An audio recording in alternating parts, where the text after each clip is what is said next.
eu sou a Maria Carolina e eu vou falar um pouco sobre o processo que eu passei para clonar algumas das mecânicas do Super Metroid.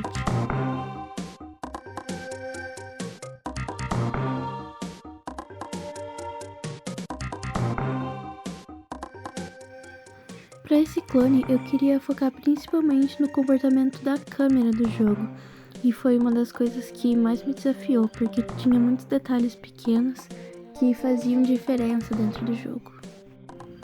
Um desses detalhes é o fato da câmera, quando ela encostar numa parede, ela não deixar o player ver alguma coisa que esteja fora do mapa. Então, a câmera se limita ao quarto que o player está, não deixando com que ele veja alguma coisa que esteja fora ou que você não queira que ele veja. Para fazer isso funcionar, eu utilizei um box collider que ficava dentro da câmera. Então, quando a câmera encostasse numa parede, ele não iria conseguir passar da parede. E para delimitar essas paredes que tinha em cada quarto, eu utilizei box colliders como boundaries.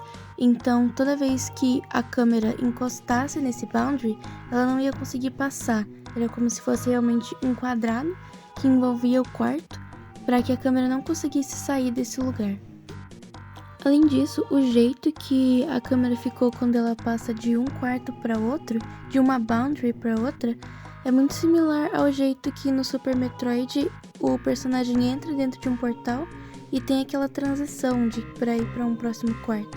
Eu acredito que seja do mesmo jeito que funciona, só que eles têm uma animação de transição. Além disso, a câmera também tinha o comportamento de seguir o player. E a câmera do Super Metroid, ela não segue o player exatamente no centro. Quando o personagem anda para a direita, a câmera fica um pouquinho mais à frente, mas quando ele anda para a esquerda, também fica um pouco mais à frente. Então eu tinha que mudar aonde a câmera estava apontando, onde era o ponto central da câmera, toda vez que mudava de direção. Na função de seguir a câmera é possível ver, por causa disso, que tem uma variável que sabe a posição do player no momento.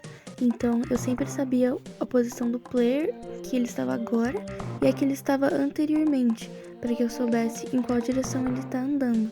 Sabendo disso, era possível fazer o cálculo de seguir o player, da câmera seguir o player, também levando em consideração os boundaries que tinham em cada quarto.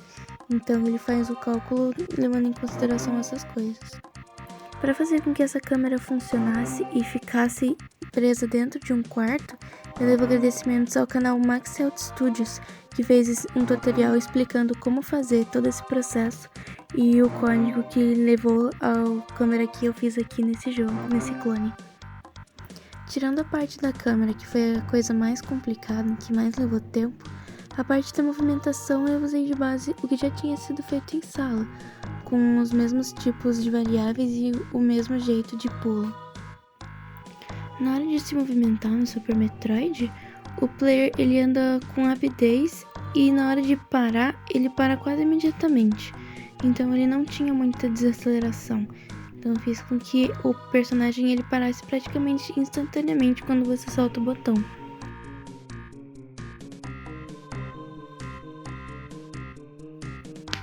Além do movimento de andar, também teria o pulo.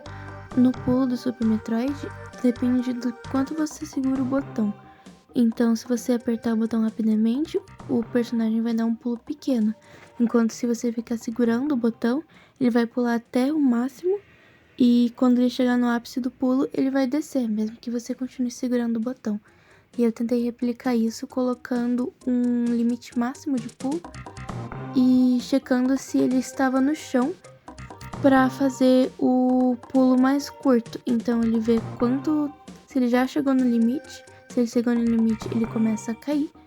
Se ele não tiver chegado no limite, ele para o pulo ali no momento que ele tiver, no momento que você soltar a tecla. Essa foi minha implementação do clone de Super Metroid. Em geral, foi uma experiência bem interessante, porque eu nunca tinha feito uma atividade assim, onde você clonava mecânicas de um jogo, e principalmente eu nunca tinha feito nada muito complexo na Unity. Então foi uma oportunidade de aprender um pouco mais sobre a engine e conseguir realmente programar as coisas que eu queria fazer. Então foi uma experiência muito boa. espero que vocês tenham gostado da minha implementação.